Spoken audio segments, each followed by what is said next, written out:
Situ के द्वारा आज शिमला के डीसी ऑफिस के बाहर ये प्रदर्शन जो किया गया वो ईएसआई के मुद्दे को लेकर था।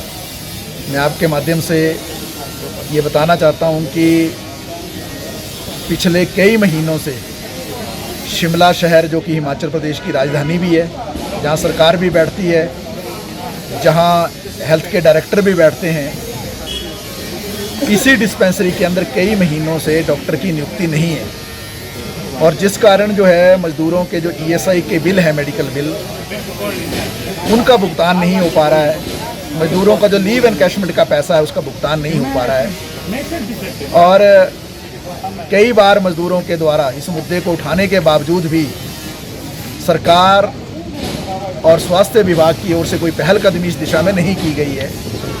तो हम सबसे पहले तो ये मांग करते हैं कि तुरंत जो है ईएसआई डिस्पेंसरी शिमला के अंदर डॉक्टर की नियुक्ति की जाए। मेडिकल बिल जो पिछले अक्टूबर 2023 से लेकर क्लियर नहीं है, भुगतान उनका नहीं हुआ, उसका तुरंत भुगतान किया जाए। अगर ये मेडिकल बिलों का भुगतान नहीं होता है और डॉक्टर की नियुक्ति नहीं होती है, हम ये भी चेताना चाहते हैं कि निश्चित तौर से आंदोलन के अगले पड़ाव में कसुम्पटी के अंदर जहाँ निदेशक स्वास्थ्य बैठते हैं, वहाँ उनके दफ्तर के अंदर जाकर हम प्रदर्शन करने के लिए बाध्य होंगे और उनको सुनाएंगे हम कि जो मज़दूरों की पीड़ा है, मज़दूर की जो सामाजिक सुरक्षा है, उसको छीनने की साजिश नहीं चलेगी। हम ये भी कहना चाहते हैं कि हिमाचल प्रदेश के अंदर जो ईएसआई का जो योजना है उसका सार्वभौमिकरण होना चाहिए। जगह जगह जो है, जहाँ जहाँ मांग रही है कि ईएसआई की डिस्पेंसरियाँ और अस्पताल खुलने चाहिए, उस मांग को पूरा किया जाना चाहिए। और जहाँ प्रपोजल भी है वहाँ पर तुरंत जो है स्टाफ और डॉक्टरों की भर्ती की जानी चाहिए। जहाँ ऑलरेडी ये स्कीम चल भी रही है वहाँ भी स्टाफ की जो है प्रॉपर नियुक्ति होनी चाहिए।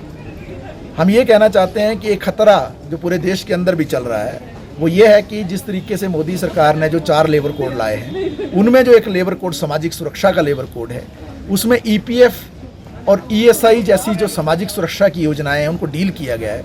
उसमें खतरा ये मंडरा रहा है कि ईपीएफ का जो शेयर है टोटल, वो 24% से गिरकर 20% हो रहा है, जिसमें मालिक और मजदूरों के दोनों के शेयर को कम किया जा रहा है। जिसका मतलब ये है कि आने वाले समय में ईपीएफ के ज़रिए सुविधाओं में कटौती होगी, कम होंगी। इसी तरीके से ईएसआई का जो शेयर है लगातार 6.5% से दोनों हिस्सों को, मालिक और मजदूर के, उसको घटाकर 4% कर दिया गया है। और सामाजिक सुरक्षा कोड में तो जो ईएसआई की योजना के निजीकरण की भी वकालत कर दी गई है, जिसका मतलब ये होगा कि आने वाले समय में सरकार के दायरे से ईएसआई को छीनकर अंबानी, अडानी या जो पूंजीपति हैं या निजी फर्म हैं उनके हवाले किया जाएगा। तो इन सारे विषयों को लेकर जो सीआईटी पूरे देश के अंदर भी एक आंदोलन लड़ रही है और इन मुद्दों को उठा रही है।